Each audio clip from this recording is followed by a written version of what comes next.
Hello and welcome to Masters of the Deal, the podcast where we uncover the personal stories behind billion-dollar deal makers.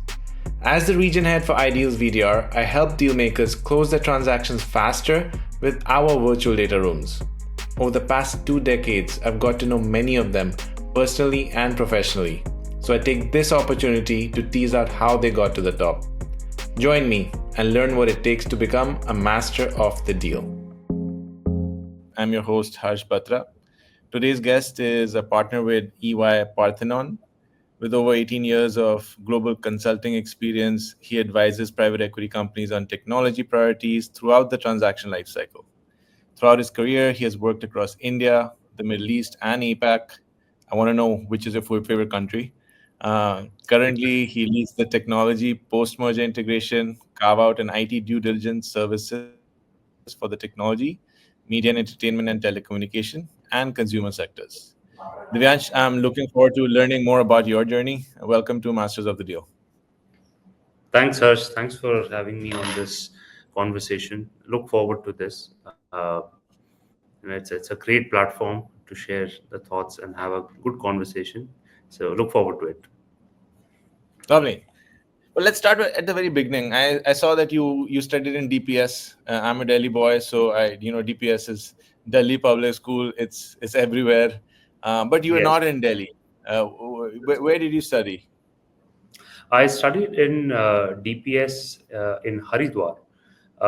Interestingly, that was the first DPS outside of Delhi. And Oh, just to give you that trivia, there was a plant called Bharat Heavy Electricals Limited, which all of us huh? know about. They had set up a plant there, and a lot of engineers who had moved from different parts of the country, including Delhi, they wanted to have a school for their kids, and that's when the DPS was sort of set up in that landscape. Uh, so yeah, I completed my schooling in Haridwar, a very peaceful town, along a township sort of living, completely different than what we witness in Delhi, Gurgaon these days. Free from all the traffic, pollution, and all the bad things. Haridwar is known for being a holy place. Are you from Haridwar? Are your parents from there? Why Haridwar?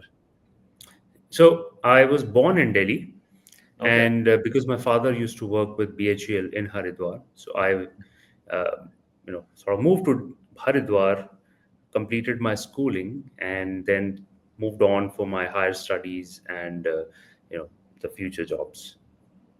So that's Got how it. I have a Haridwar connection. Understood. Were you good in studies? Was school fun for you? It was. I wouldn't claim that I was the best of the lot, but yes, Mhm. certainly, I was able to keep my head above the water. And you know, one interesting thing about that place was because it's a small town, pretty close to Delhi, but still it's not a metropolitan city. So whoever was studying that there, they had this on the back of their mind that you have to be competitive, you have to get into the competitive exams, like the typical IIT or medical or any other area. And so you had to be in that zone of being competitive right from the start, otherwise you don't get much opportunities in that region. So that kept everyone on the toes, including myself, and Mhm. that sort of helped. How are your parents in terms of having an influence on what you ended up doing? Were they pushing you to be studious? To how Indian parents are, doctor or engineer banna hai. Yeah. Um, did you have siblings who were also very good at studies, and they also kind of had an influence on what you ended up spending your time on? What was that upbringing like? Yeah. So, like I said, my father was an engineer. By default, I had the inquisitiveness about new aspects, especially the technology. Uh, not just the information technology, but the actual machinery and those aspects. So that sort of came from the home. Luckily, they did not push me towards an area A versus an area B. In fact, just to share, at in your after your 10th class, you get this option to choose whether you want to go into a medical line or a engineering. I actually started off in the biology stream, where I thought, I'll become a doctor. But 2 months down the line, I thought that maybe, that's not for me. I will not be able to possibly go in that line. And that's when I pivoted back to the technology, or the maths science sort of combination that we used to call it, and that sort of defined uh, the progression. So I think, they certainly had a good influence, gave me a uh, good opportunities to explore a lot of different things, and that helps, and that helps me to this state itself, where so a lot of things are happening, a lot of new things are coming in, you are constantly experimenting, you Mhm. need to be on the toes to learn new things. And certainly, that background and that upbringing has helped me to a certain extent. Yeah, that engineer's mindset to be able to break things down to what Elon Musk calls first principles, and think through that way. I think engineers have that more than anything else. Just the fact that you can actually come to the core of what the problem or issue is and what the solution is. That I'm sure helps. You kind of focus into tech. I see that you studied BTech in electronics and communication, and that choice. I find that when you're young, at least at this age, most people don't know what to do, right? I mean, most kids are kind of just going with the flow. I'm sure you have kids now. It's very different. I think they have more options, more ability to explore and choose. When we were coming up, probably more so in your time, there were only one or two fields. You had to pick Yeah. one, and and if you went down the wrong path, you probably would lose years trying to go back to what you wanted to do. Um, so this interest in tech and electronics, was this an easy choice, or was it the obvious choice because of this interest that you're talking about in school? Uh, so a lot of it is certainly, I was pretty much curious and interested to get into either electronics as a space or computer science. Those were the top two areas for an engineer to get into at that point in time. I somehow thought that I should get into electronics and communication, because that will help me get exposed to a lot of different areas, and also the science behind making all the computing work, right, from a technology perspective. And I see that throughout your career. I see that you've stuck to one particular theme throughout. There has not been a lot of uncertainty in your choices. Um, and given the flow of the last few decades in tech, in electronics, in computing, now in AI, I feel like if you look at the wave, you're always riding it. Am I Yeah. right to say that you've always been kind of in front of whatever's happening in industry, at least in this space? And has that been Yes. conscious? Has that been conscious, or has that been a little bit of luck there?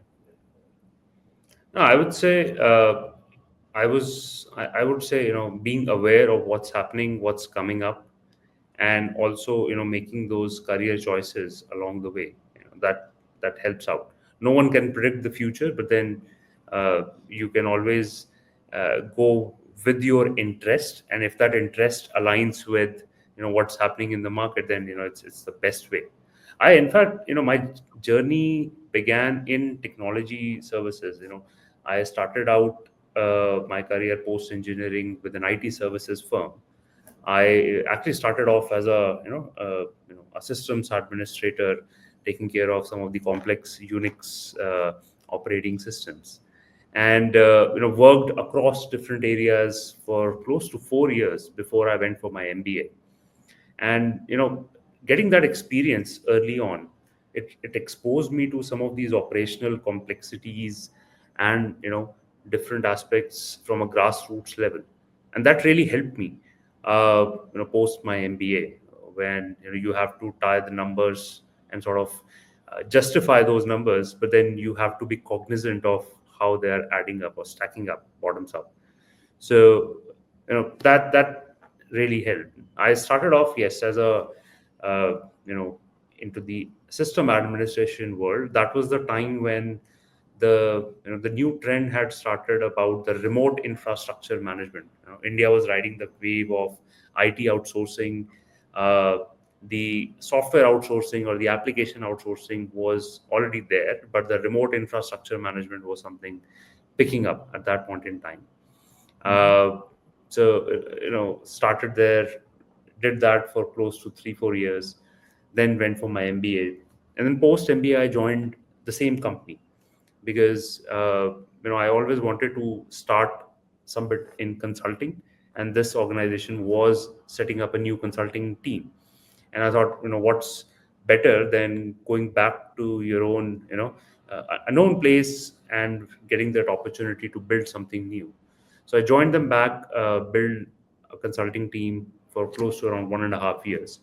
Um, Reached out to potential clients, and then got a chance to get into the Big Four world, as they say.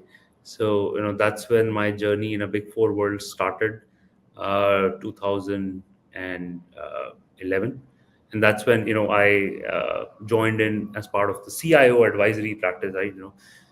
Having had the experience on the technology side with a bit of electronics background, along with the MBA, that was the right thing to get into a management consulting, and especially focus on the CIO advisory space. So that's how I started. Uh, and then How when I interesting. If yeah, Sorry for interrupting. So if I summarize what you've done, number one, because you're a system administrator, you actually got your hands dirty to understand by working on the complex systems, the outsourcing, whatever you're talking about, whatever we talk about cloud now probably started back then, right? yes, And you were right there at the cusp of when it all started, but you were actually doing the work. You were not consulting, you were doing the work. So since you understood the problems as you went up the chain. So I'm assuming your stint of DXC consulting for 6 years. You're saying the first 3 4 years was before your MBA. Then you joined your MBA and came back to them to do another couple of years to lead the practice, yes, right? absolutely, And because you'd understood the problems, the last 2 years after MBA, when you set up the practice, you're actually selling the solutions because you understood the problems. So it wasn't just theory; it was practical knowledge then implemented to build the business. Am I correct? yes, that's absolutely correct. And what was the Copenhagen link there? Because I saw DXC Consulting had something to do with Copenhagen. Yes, so we had a fairly large client. It's one of the largest telecom operators in Denmark, called Tele Denmark, and I was early enough in my career given that task of going to that client and leading a program around outsourcing or offshoring a lot of work which was already coming there. The primary driver was cost optimization, and secondly the how can you do things in a much more agile fashion. So that was a new project that was coming in, and I raised my hand to be able to take up more responsibilities, and that involved going to Copenhagen, being there, not just Copenhagen but another city called Aarhus, and stay there for 6 months, Mhm. understand the environment, connect with the stakeholders, and then get on with the transition process. So that was the Denmark link, but I thoroughly enjoyed my stint there within CSC. So the lesson so far, at least the one that I've picked up, is you followed your interest, right? You always had an Yeah. interest in electronics. You studied it, then you did work in it, and since the industry was shaping up in a way which matched with your interest, you were kind of at the cutting edge of everything that was happening in industry, and you were able to do very interesting projects, which probably only Divyansh was qualified to do because he Yeah. had these experiences that he had accumulated over time.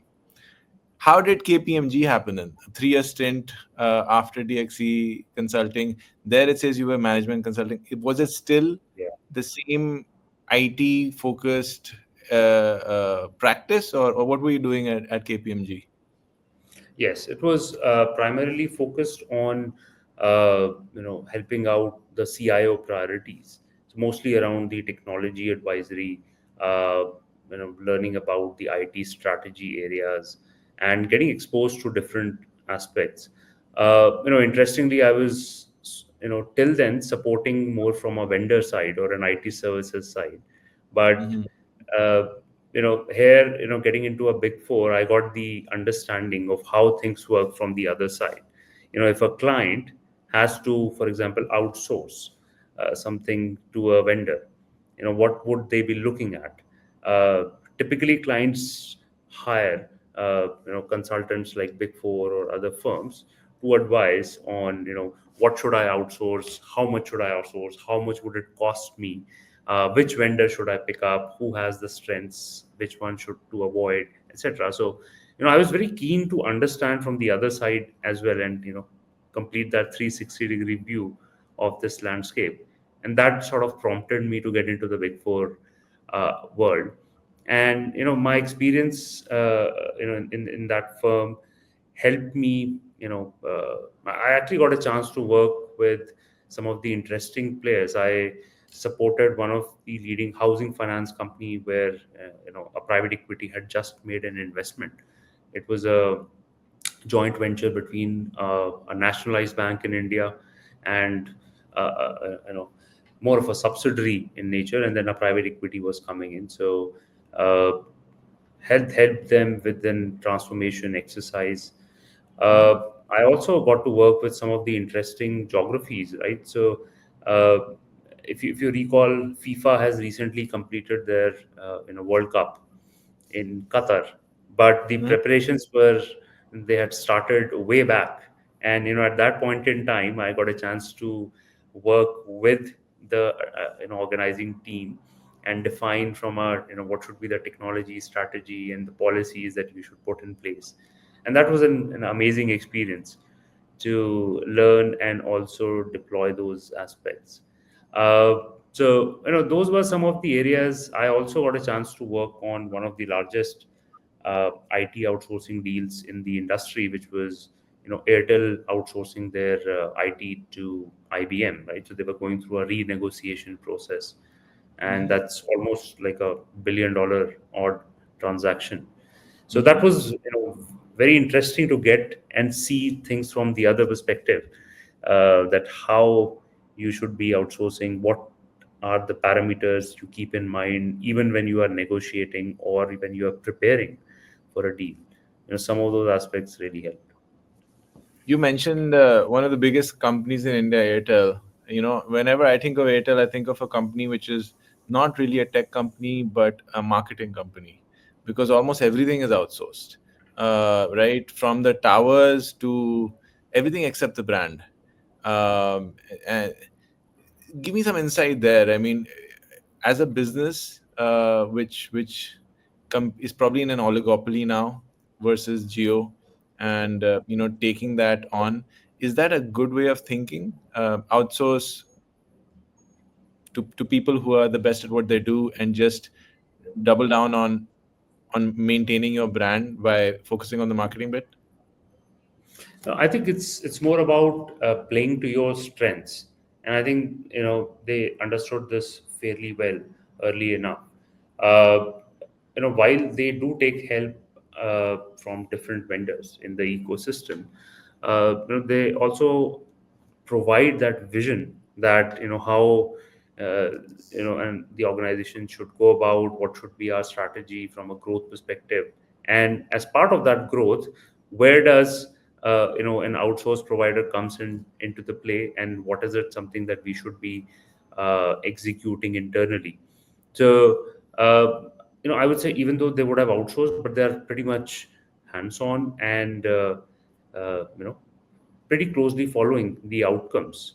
I actually advised them. I got a chance to advise them on another transaction where when they had sold their business in Bangladesh to another player called Robi Telecom, and Hmm. that was the time where I could understand that you have to look at the various market dynamics where we are uh, you know where the strengths lie and where you have to essentially take a decision to meet the strategic objectives. So it's a very interesting, and Airtel as an organization has been doing fabulously well. They've recently ventured into financial services as well. So not just sticking to their core telecom, but also diversifying along the way. Initially it was the core telecom, then they diversified into the B2B space, the lease line space, etc. Then also got into the data center space, and that's certainly, there are adjacencies, Mhm. uh, but they've been looking at the future and investing wherever it's possible. Yeah. One of the things I really like when I heard Mr. Sunil Mittal is this distinction between ownership and professional management. Hmm. They don't want to run it as a family run business. They want to make sure that the right professional CEOs and executives are in the right places and empowered to do their job really well. That's something which really stood out for me as an organization. That dichotomy where he doesn't want, just because he's the founder and owner, uh, he doesn't want to disrupt what the right decision should be, right? And of course, I'm assuming that there is this visionary approach as well in an extremely competitive market like India. How interesting. Then you went to Deloitte. So you went from one of the big fours to the second big four, and that was a 2 year stint. Why the switch? And was it still maintaining the same path, or was it very different job? So pretty much the similar space.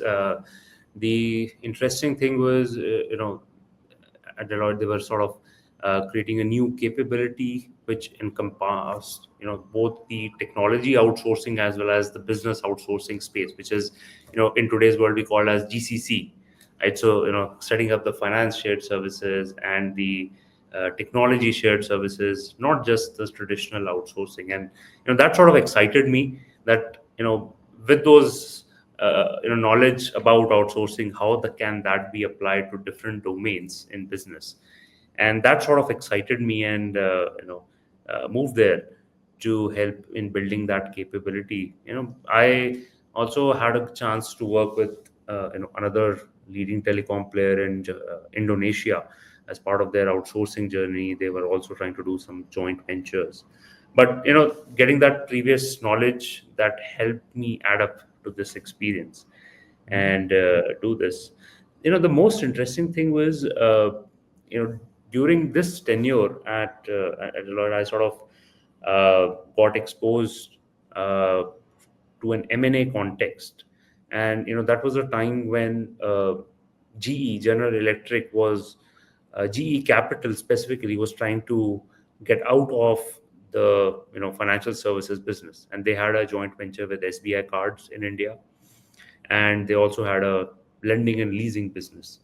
And for some reason I sort of got a part of that transaction, and that's where my M&A journey sort of got Ah. kick-started. And so I advised them as part of their carve-out process of setting up a standalone organization. How do you remove the dependencies from your parent organization, and what are the decisions that you could take from a to be state perspective. And that really helped. Then I also went on to support another capital business of GE, which eventually became Clicks Capital, as we know in today's world. So that was another one. Also did some of the other transactions, and that's how I sort of got into the transaction space. I really liked it, and I thought that this is an area where I think there's a lot of action, and I want to be. I could relate to those the work that I was doing, and really excited me. And yeah, that's how Yeah. my journey in M&A began. Now the dots are connecting. Now I understand where the M&A comes in. And the first partner or a founder who's talked about getting introduced to M&A and just being excited by it, just because, like Yeah. you said, there's so much action, and you are kind of excited to see, and you're in the thick of things. In a way, you're creating something very unique. And Yeah. it looks like, if you were, now your profile makes sense to me, because when you talk about, post merger integration, when you talk about divestiture, right, or removing, it's all started with that. That is like looking at the whole company and, basically breaking down and setting up a new business, actually. Right. If there are dependencies, if you look at it from reverse, when a merger happens, you're looking for synergies. So you're looking to save costs. Here you're looking at it the other way around.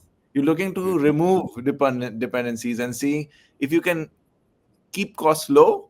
Am I right to think that, while maintaining the same HR, the same finance, the same ops?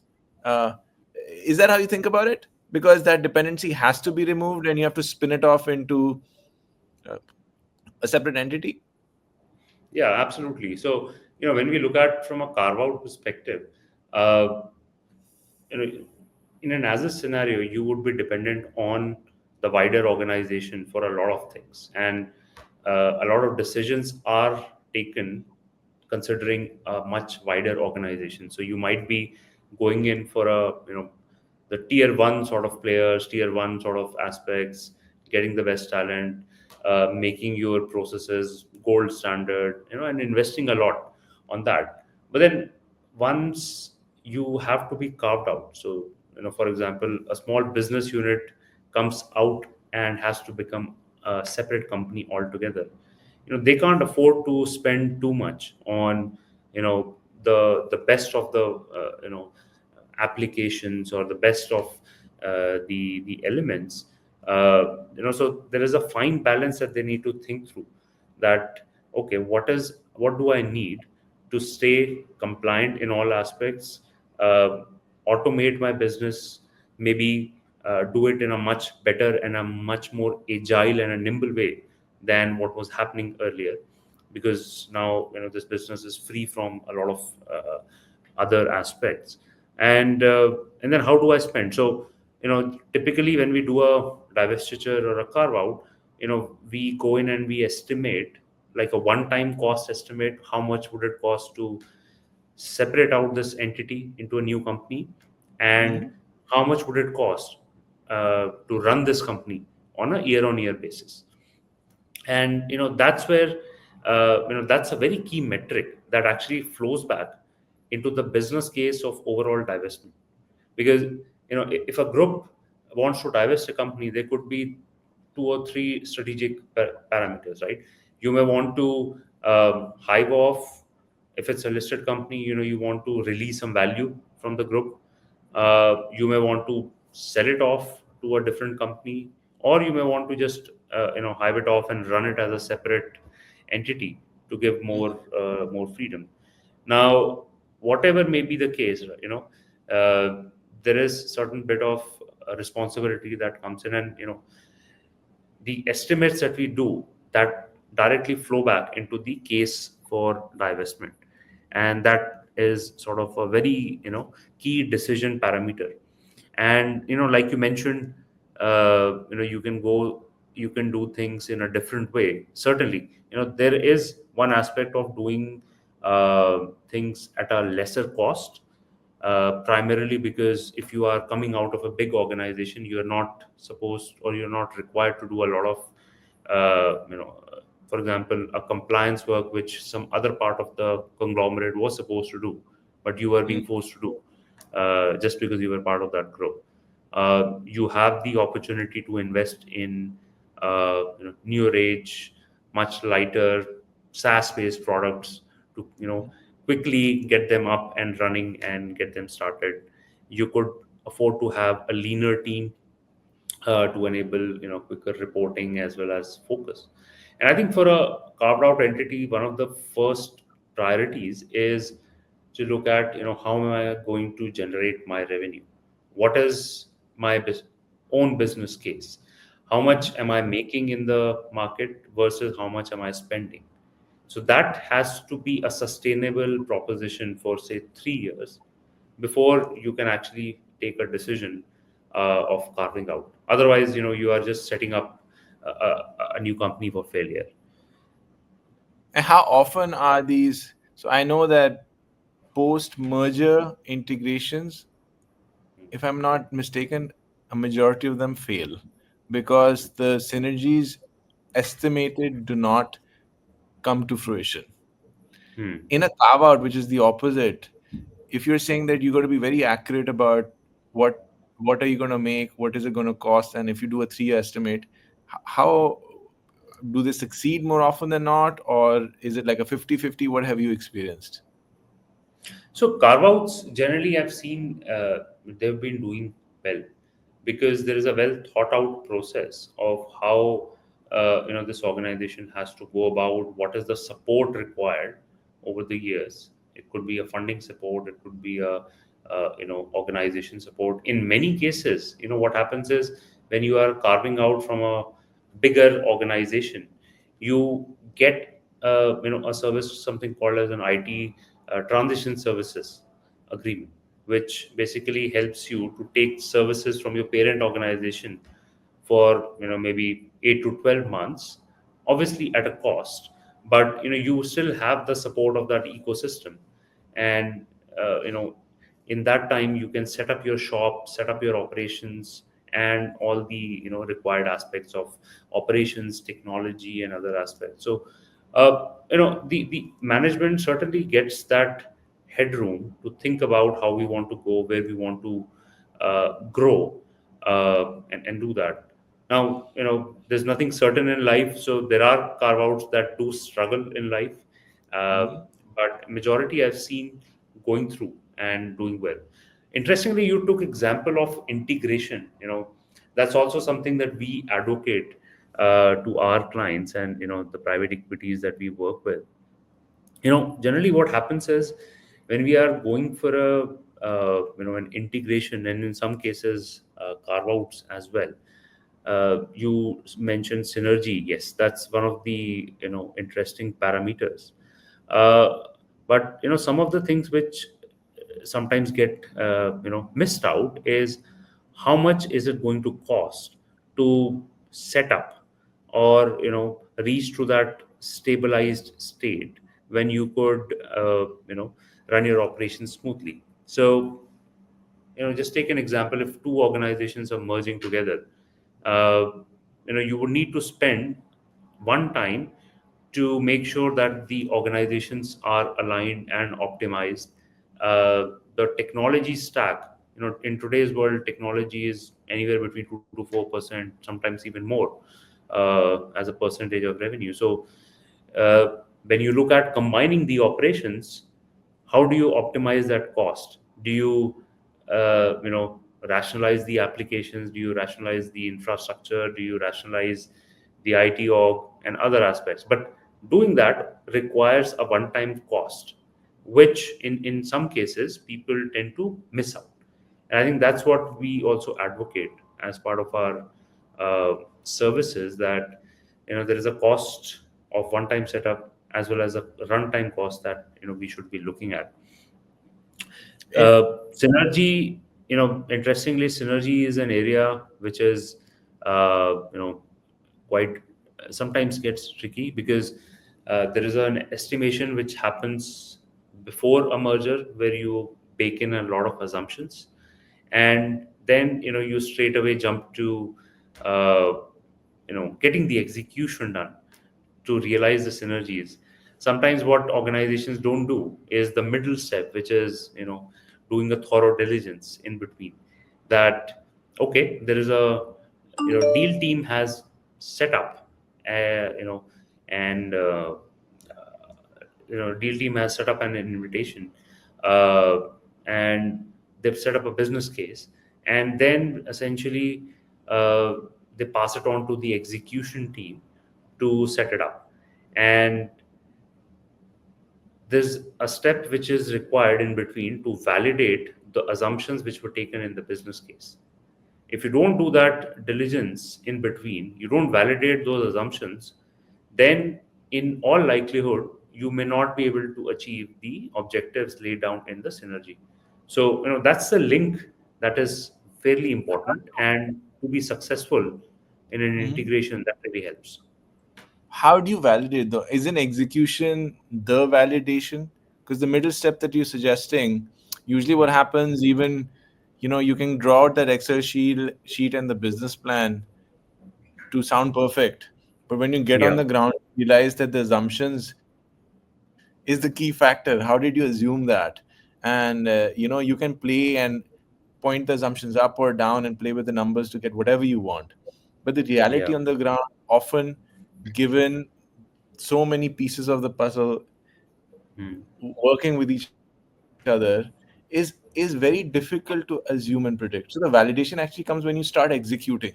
um, but this middle step that you're talking about, the diligence, how does that work? Do you do a smaller pilot run to see, yeah, are these assumptions correct or not, before we go all out? Yes. So, typically that's part of the deal process. Uh, we, as part of a diligence process, we typically get access to some of the data from the target side, and that essentially helps in getting a good understanding or building an understanding on the target. So if it's a pre-deal phase, we do it, a smallish 3 to 4 week exercise with the limited information, and provide inputs to the deal team wherein you could validate the assumptions. Sometimes there are times when these organizations are in a sign to close phase where you have signed that, okay, I will buy this organization, but before you close the transaction, uh, you could do a confirmatory due diligence, which you could do from a perspective that, okay, I had some initial assumptions, but I want to validate those. I want a little more information.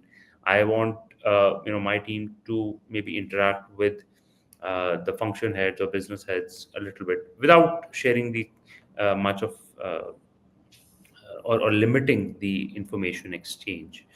So that's one step which happens, and typically, uh, once the deal is done, then there is a sign to close is another area where you get a chance to go back and revise your assumptions. Uh, or adjust the case. I think that's something which we strongly advise. Mhm. But you talked about synergy, right? And that's synergy, and as well as successful integrations. Uh, Typically, when I go for integrations, you know, my way of making sure that the deal is successful is twofolds. I typically go and instead of suggesting some big bang changes on a day one, I suggest that we should go with the principle of first preserving the value and then amplifying the impact. So when I say preserving the value, when we go in and go for a or approach a merger, the first priority is business continuity. uh, Getting two organizations together, that is a very cross functional exercise. You have different people coming together for the first time, different personalities, different you know interpersonal complexities that come into play. How do we get them to work together? How does the information exchange happen? A lot of buyers want to execute a lot of synergy optimization initiatives by day one. I I'm generally quite transparent in sharing that we should first um, get the organizations together, stabilize the ship, and then think about how do we go about optimizing and realizing some of the synergies that we have thought through. And that's something that has helped in the past for me. I think the biggest challenge in any company is the people. You just mentioned getting two CFOs together, two analysts together, different companies, different culture. I'm assuming that's the biggest challenge in post integration, merger or carve out. Different egos, right?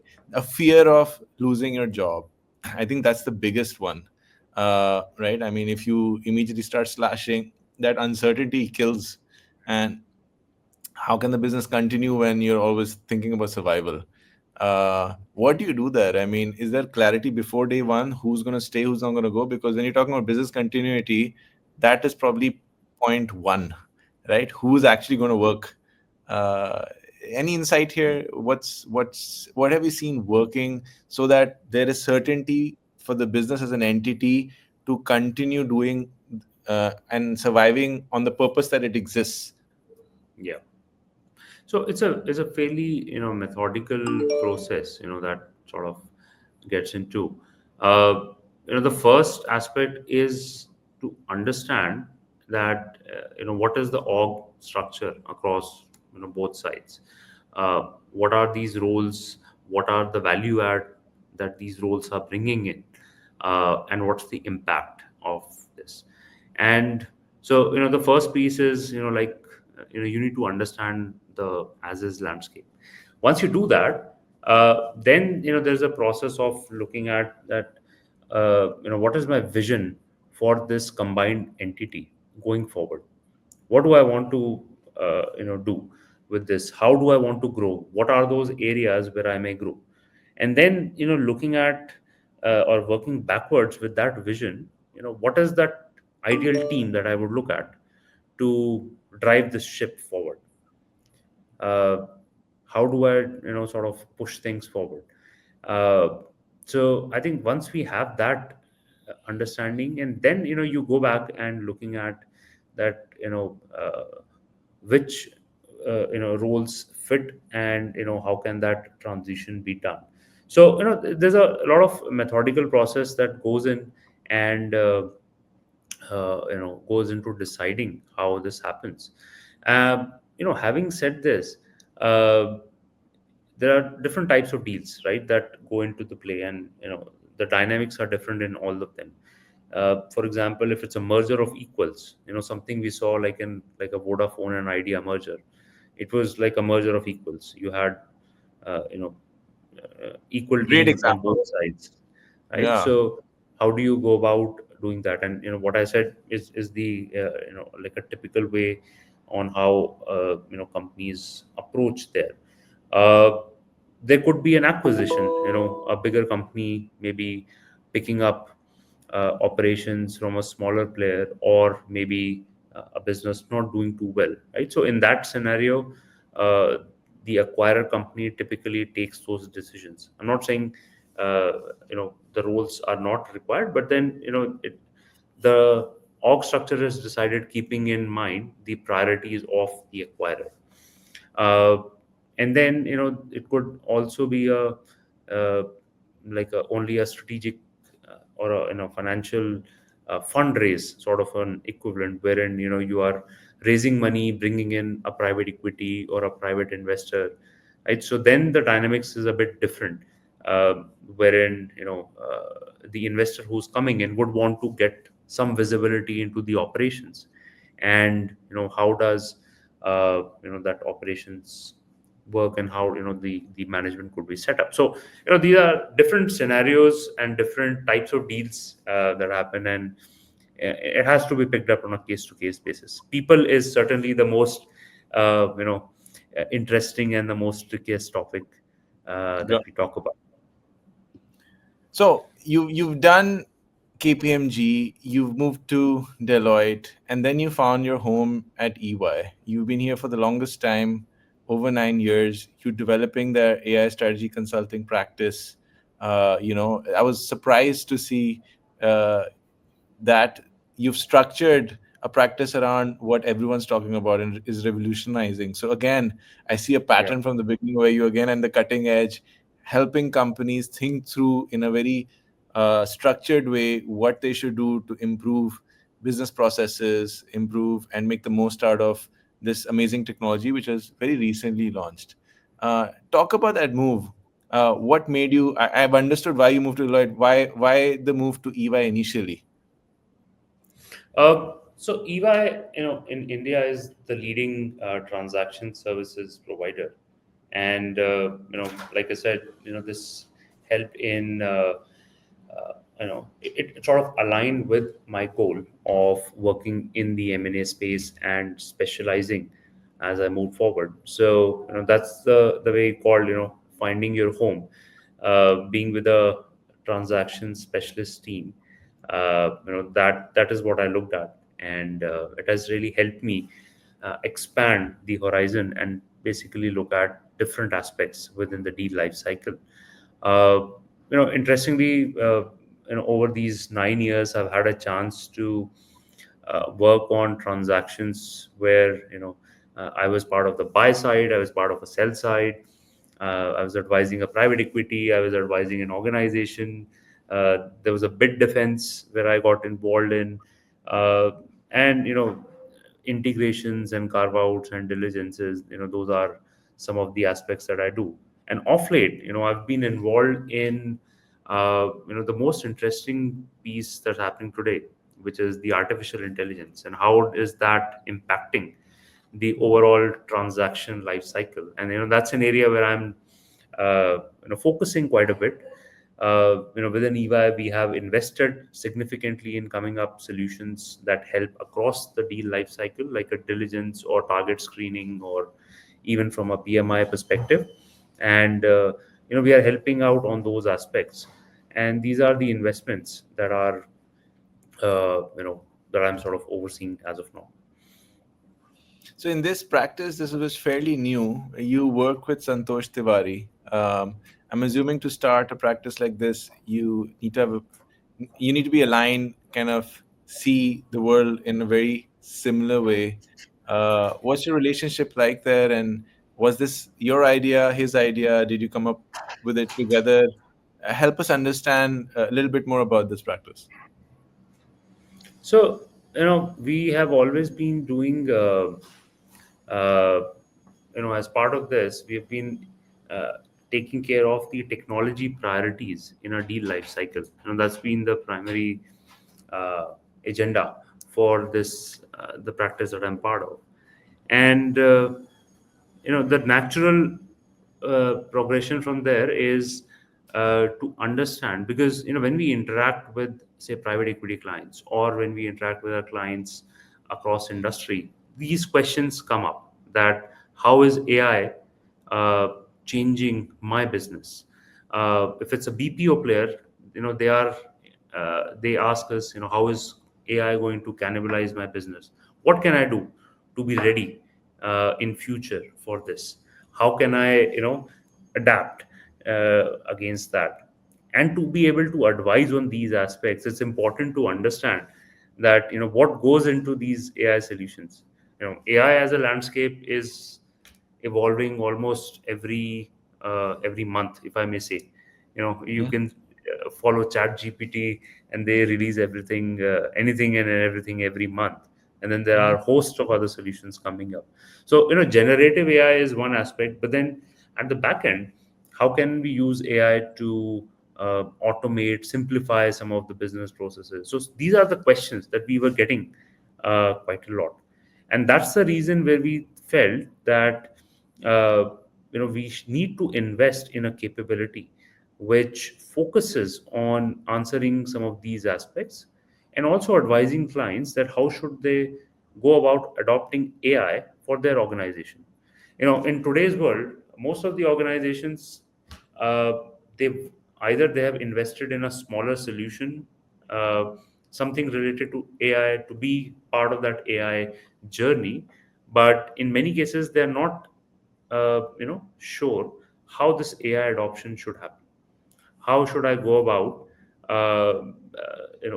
inculcating these into my value chains in the organization? So where we come in and we help is, we understand the value chain of a business, but where would it make sense, where would it give you the best ROI if you were to invest in an AI based technology for your business? How much would it cost, right? So these are some of the questions which we are helping clients with, which is more on the AI strategy bit. And as part of this journey, in some cases, clients generally decide that, okay, if I build this capability, maybe it will take too much time. Why don't I go for an acquisition, which is a bolt-on acquisition? I buy that capability in the market. What are the capabilities available in the market? So what's that landscape of smaller players or vendors which is there, right? So these are some of the aspects that we are trying to navigate. We are a growing practice and evolving every month, and that's where we are. Yeah. I mean, that's probably the most interesting practice I didn't even know, right? That and so it's evolving based on technology so much that I'm sure even within the structure that you formed, that structure is also evolving as you increase your team and increase your capabilities. One of the biggest fears, though, if you look at an Amazon or any of the big companies, and they're openly, I have some friends who work in these companies, they're telling the employees that, hey, chances are that you might not have Mm. a job because of AI, right? Because a lot of the Yeah. processes are being replaced. Um, Mm. is that fear real? Is that really disruptive in India as well? I'm seeing also a lot of the education, the MBA, the IITs, a lot of stuff that you spend years studying for cannot easily be done by a business, and businesses are holding back on investing in Yeah. someone's whole career. um, you're kind of right at the forefront of all of this. What do you see happening in the next 5 to 10 years?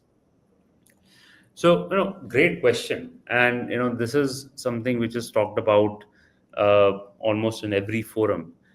My thought process is certainly AI is here to stay. It's a beautiful technology. It's helping out on a lot of aspects. But, when I look at future, at least as on today, uh, I don't see AI replacing humans completely. Uh, when I talk to even my team members, I tell them that yes, AI is here, uh, but you will possibly be replaced by someone who knows how to use AI rather than someone who doesn't know how to use AI. So Mhm. I think in today's environment, it's fairly important to be up to date with the changes which are happening in the market. The newer technologies that are coming in, and how does that impact your business, and how can you use it to efficiently, do the work that you're doing.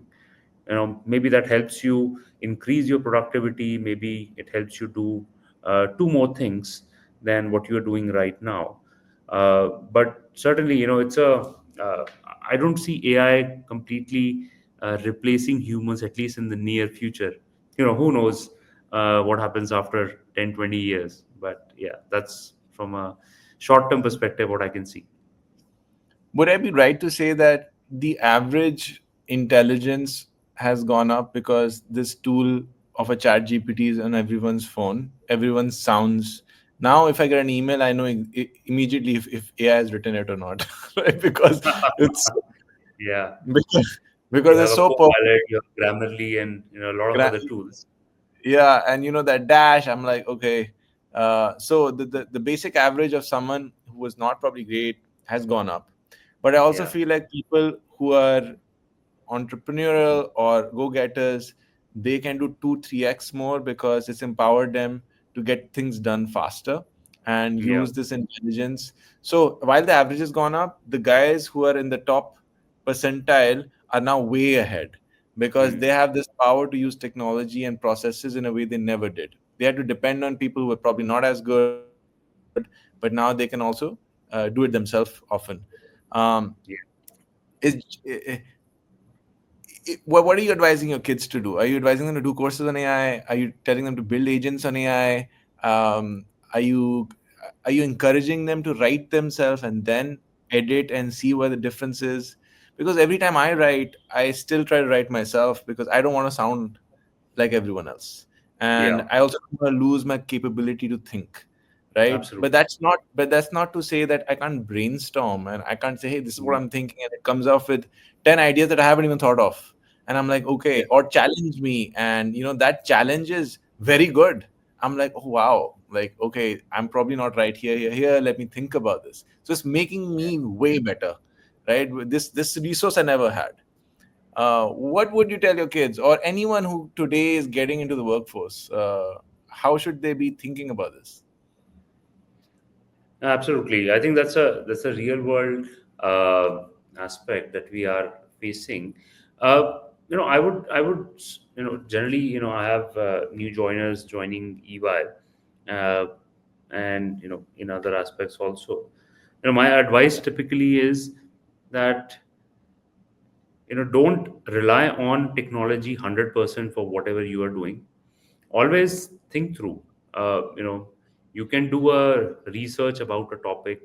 If you are getting into something new, you can go and search out, ask for some inputs. But then, what is it that you want to build? Suppose you want to build up a PowerPoint PPT for a proposal, right? Think through what is that storyline should be. What is it that will appeal to that person? How you should go about, right? So I think there should be an aspect of human thinking, and then how do you augment that with the outputs coming in from, say, generative AI or other aspects? That's how we should go about. I'll tell you an example. I was speaking to a vice chancellor for a university, and they mentioned that we have to evaluate some of these essays for applications. And this is a typical thing. Everyone is now using AI to generate those responses, nuance them with their experience, and then getting out. So how do I differentiate between who's actually done this, who has actually not done this, and who is how do I find out? So these are some of the real world problems which everyone is facing. But like you mentioned, uh, agentic AI and everything, that's certainly an area that's coming up. In fact, we as an organization also, we are exploring that and toying around with that. uh, the interesting thing about agentic AI, as I see, I draw a parallel with how the app stores came up a few years back, wherein you had an app store and you could create an application, upload it, and which others could download and use it. A similar wave is what I am seeing now from the agentic AI perspective, where you can have a platform which enables these agents in your organization, but you can go and pick and choose which agent you want to use. And the marketplace is actually someone who's developing these agents, putting it up for sale, or maybe for use. And that's the sort of marketplace that I see developing. Instead of building a new agent, can I go and buy an agent that will help Mm. me click start things asap? So I think that's where we are going. But like you said, AI is fundamentally changing the way we are doing things, even changing the way we are doing deal making.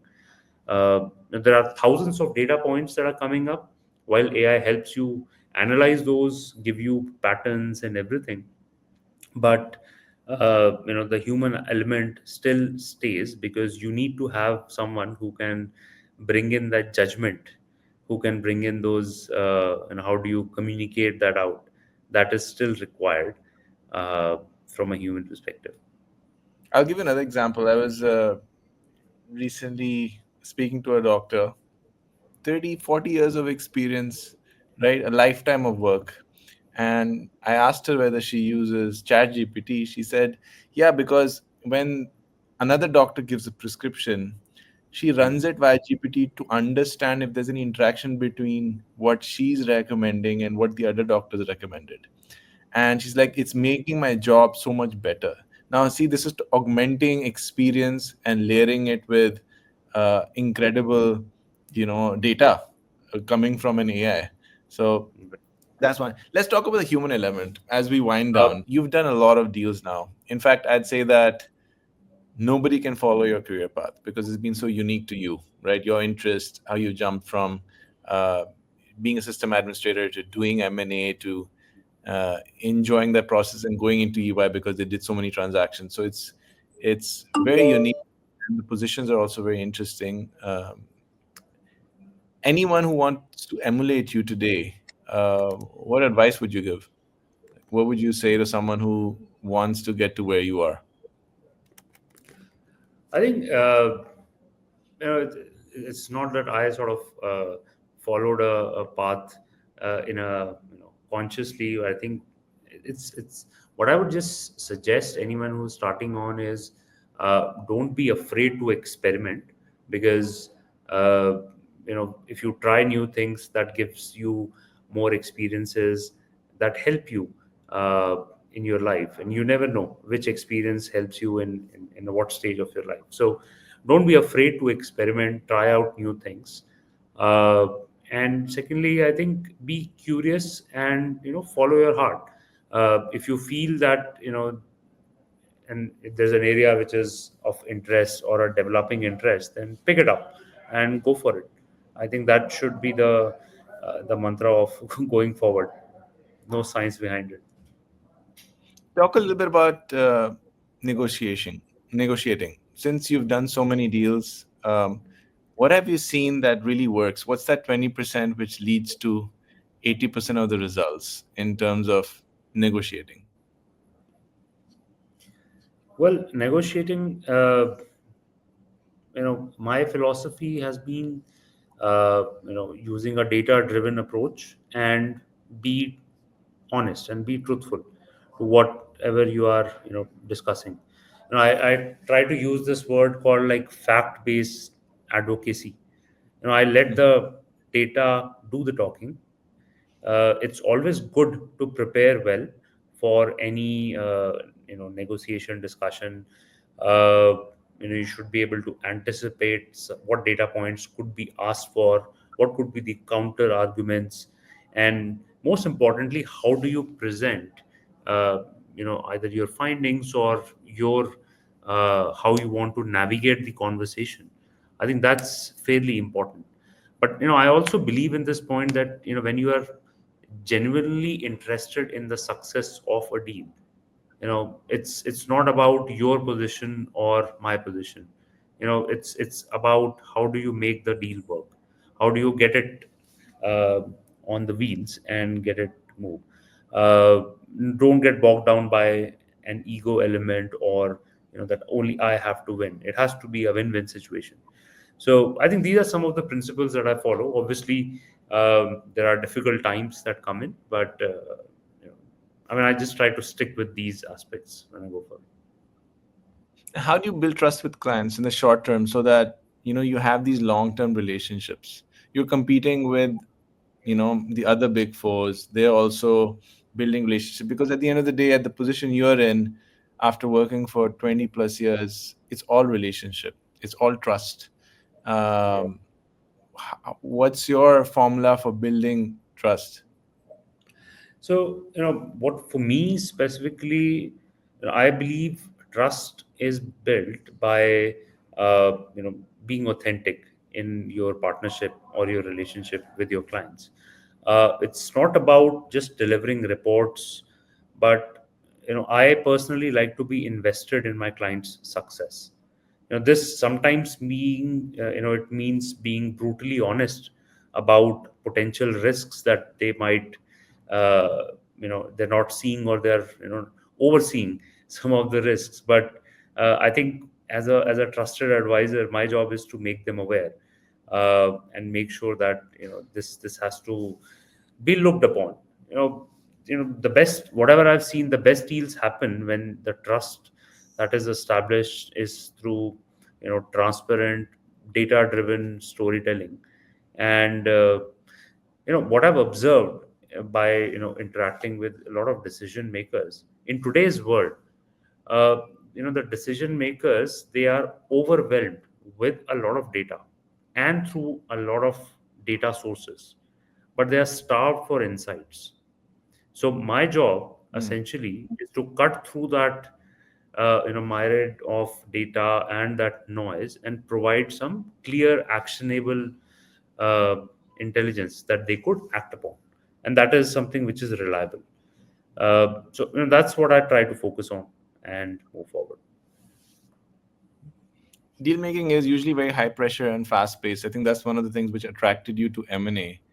But this it also comes along with stress. How do you manage stress? Uh, so there are different. Everyone has their own stress coping mechanism. I like to play table tennis at different time zones whenever I get a chance. I travel quite a bit whenever I get an option, maybe over a weekends or a long break. Uh, so that's something that keeps me, you know, fresh in a way. and try to mitigate that stress. There's one piece which I'm trying to imbibe in my daily schedule, and I'm still struggling, but I want to, which is spend at least 30 to 45 minutes on a sport. What that helps is take your mind off, with things which could be causing stress. It could be work, it could be on the personal front, it could be anything else. But having that at least 30 to 45 minutes of time, it could be a racket sport, it could be some other hobby. It helps you take your mind off from the daily routine, and gives you that a space where you can just think about something other than that causes stress. That really helps. Some people do meditation, some people do others, but I'm also trying to find my go to thing. But I think that's something which I feel is a uh, good way of mitigation. I actually got this as an advice from a leader in my firm, and I thought it really makes sense. Does table tennis do that for you, or does it not? It does. But for me to play table tennis, I need to find a place, I need to find a partner, Mm. someone willing to play at that hour. So sometimes that creates a challenge. So yeah, I but was it listening does. to Yeah, I was listening to this Mark Zuckerberg podcast with Tim Ferriss, and right at the beginning, he plays this. It's not a. It's that sport on the water where that kind of motor juts out and you're on it and you have to balance and it's very fast. And Yeah. and that's exactly what he said. He said, "Look, I can't think about anything else, otherwise I'll fall off." And and so there is no room for error. So Yeah. your mind is forced to not think about work, right? Right. And kind of goes back to what you're saying. Okay, quick fire, few questions. How do you define success? Well, success is something which gives a sense of achievement, uh, Hmm. something which is not always monetary, but something where I feel there's a sense of uh, value addition which has been done, something which I always strived for and I'm able to meet it. So I think that's what success is for me. And has this definition changed since you started working? It has, at a given point in time, I was thinking just winning the count of deals that I'm advising or winning is the measure of my success. But over the years, the way I personally have evolved as a professional, now I feel my customers' success, and not just a short-term success, but the a little longish outcomes which my clients are able to derive from my advice. And if that is making an impact in their business, that's the true success which I look for. Health, wealth, relationship, and purpose. How would you rank these in terms of priority? Um, well, I think that's an interesting area. The first thing, in my sense, should be purpose. You should have a purpose in life, and that should drive you what you're doing in life. Uh, Someone might find a purpose in creating an impact in the world. Some people may feel that my purpose is to support on the social side, and hence they're doing that. So for me, purpose comes first in the pecking order. uh, uh, I'm sorry, I forgot the last two three elements you mentioned: wealth and Health, wealth, relationships. health, wealth, and relationships. Yeah. So I think purpose is certainly the first bit, I would say. I would keep, uh, you know, health as the second most aspect, because if you are in your true spirit, true health, and in a good health, then you will be able to drive a lot of these aspects that you want to drive and achieve the purpose that you have in life, right? And the third one certainly is, once you have a purpose, you need to have a network and your relationships to activate those. So, relationship comes third. And the reason I keep wealth as fourth, even though it's a material world, but what I feel is, if you have a defined purpose in life, you have good health so that you can go after it, you have a good network and relationships, the wealth part follows. and Mm. you don't have to fight for it. It follows you. So that's the way I look at that pecking order for myself. uh, yeah. If you were not if you were not a partner at EY, or you could choose to be in any profession in the world, what would you have liked to work in? uh, well, I would love to be a pilot. Oh, uh, and I do have this in my long term goal to go for a like a trainee pilot uh, license, or at least a training, get a flying experience. So that's something on my hit list uh, whenever it happens. if you could magically have a genie and master any skill overnight, what would it be? I would say, if, ability to do, be a data scientist and be able to run all the, permutation combinations in my head and give out an answer, without thinking much. So like an AI inside my head. Got it. Well, Divyansh, this has been great. I hope you've enjoyed it as much as I have. One of the key lessons, at least for me, has been that everyone's unique. They come with their own skill sets. I don't think anyone can follow the same path to success. And listening to you, I believe if you follow curiosity, interest, and just kind of do the best you can, given the tools we have, you can kind of find your way to the top. Um, I look forward to working with you and doing a lot of work in the future as well. And this has been interesting. I hope you enjoyed the conversation too. Absolutely, it was pleasure to speak with you. Look forward to working with you. Thank you, Devansh. Thank you. Have a good weekend. Bye.